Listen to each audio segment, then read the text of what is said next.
Buenas tardes, profesor. El día de hoy le vengo a exponer sobre el tema de ley de Ohm.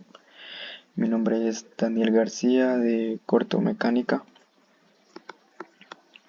Como primer punto tenemos la definición de qué es la ley de Ohm. La ley de Ohm fue creada o descubierta, mejor dicho, por Gregor Simon Ohm. Esta estaba intentando hacer que la señal eléctrica de los teleféricos llegara más lejos. Para esto intentó aumentar la intensidad de corriente, o sea, los llamados amperios. Él descubrió que la intensidad de corriente cambia la longitud del cable, la sección del cable y el material del cable, y también la diferencia de potencia. De los cuatro materiales antes hablados, hay tres que son constantes. Una vez que tenemos un cable conectado, no podemos cambiar ni su sección, ni su longitud, ni su material. Así que juntó esos tres cables en una única constante y le dio un nombre. Le dio nombre, se dio cuenta que cuando más grande era esa conexión, más pequeña era la intensidad de corriente, o dicha de otro modo, es constante opone el paso de corriente eléctrica. O dicho de otro modo, es constante se pone al paso de corriente eléctrica, y la llamó resistencia eléctrica. Ley de Ohm, tenemos el concepto que la ley de Ohm es una teoría básica para explicar cómo se comporta la electricidad. Para esto debemos conocer tres conceptos, que son corriente, voltaje y resistencia. Entre estos conceptos se le llama ley de Ohm. Tenemos que analizar los primeros tres términos: intensidad o corriente, voltaje y resistencia. Como definición de los conceptos antes hablados, tenemos que la intensidad es el circuito de electrones que se va de un punto a otro.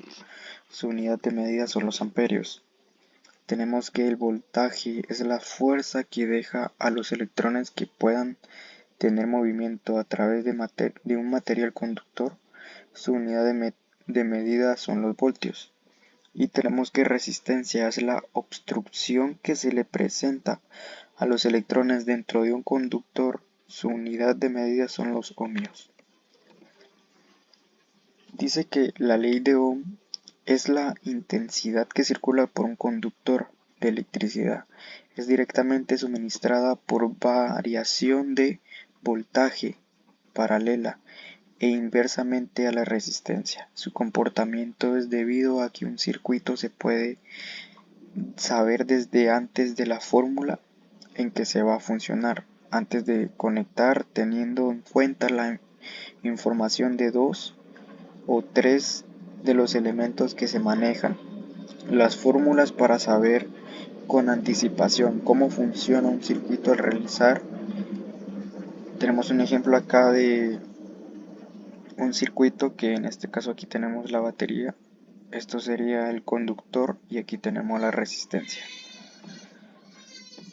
Tenemos como fórmulas de resistencias, la podemos escribir de tres maneras distintas dependiendo de lo que querramos hacer con ello, simplemente pasando sus magnitudes de un lado a otro. Podemos decir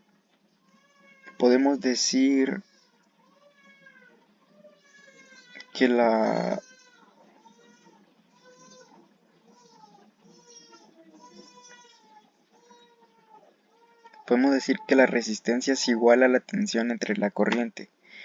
También podemos decir que la tensión es igual a la corriente por la resistencia.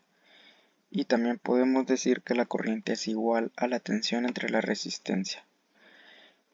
Como otro tema tenemos a los resistores en la ley de Ohm. La resistencia tiene una amplia gama de cantidades, los cuales tienen colores diferentes. Es lo que conocemos el valor del ohmio que hay en el resistor, conocido como código de colores de resistencias. Las resistencias son una opción para tener un control sobre la corriente y una baja de voltaje. Como tipos de conectores de resistencias tenemos la conexión en serie, que es la conexión que se da juntando una pata de la resistencia con la otra, sin que haya algo que obstruya el flujo de corriente entre ellas. Su principal característica es que solo sigue un camino de conducción eléctrica.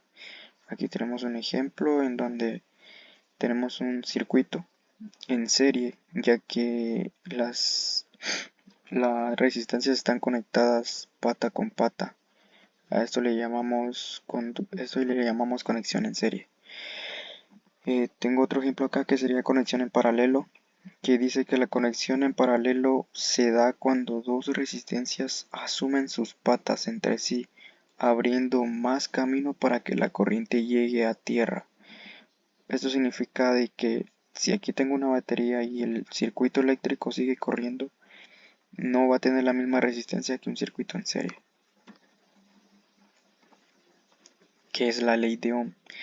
La ley de Ohm se usa para determinar la relación entre tensión, corriente y resistencia en un circuito electrónico. Para los estudiantes de electrónica, la ley de Ohm E igual a I por R es tan fundamental como lo es una ecuación de la relación de Einstein para los físicos. Aquí tenemos un ejemplo de la pirámide de la ley de Ohm. Dice que si se conocen dos de estos valores, la técnica puede reconfigurar la ley de Ohm. Para calcular el tercero simplemente se debe modificar la pirámide de la siguiente manera.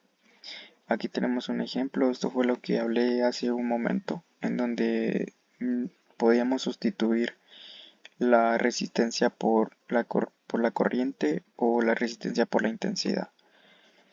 Depende de lo que queramos encontrar. Dice que la ley de Ohm relaciona tres cosas: una variable de paso que es la intensidad de corriente, también una variable de salto que es el voltaje y una constante que es la resistencia.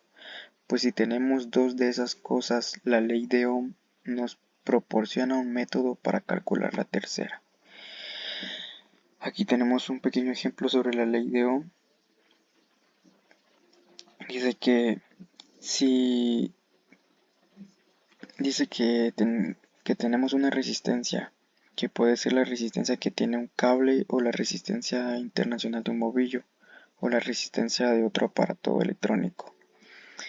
Esto significa que si aplicamos esta resistencia una diferencia de potencia entre sus bornes, aparecerá una intensidad de corriente que la atravesará y tendremos tres magnitudes físicas que nos pide la ley de Ohm. Imaginemos que tenemos un multímetro y un amperímetro y queremos medir el valor de esas resistencias. En el caso escribimos la ley de Ohm de resistencia es igual a tensión por la corriente. Y si por ejemplo el voltímetro midiera 12 voltios y el amperímetro 2 amperios, el valor de la resistencia sería 6. Así es como nosotros podemos determinar cuál es el ohmiaje que estamos manejando en un circuito eléctrico.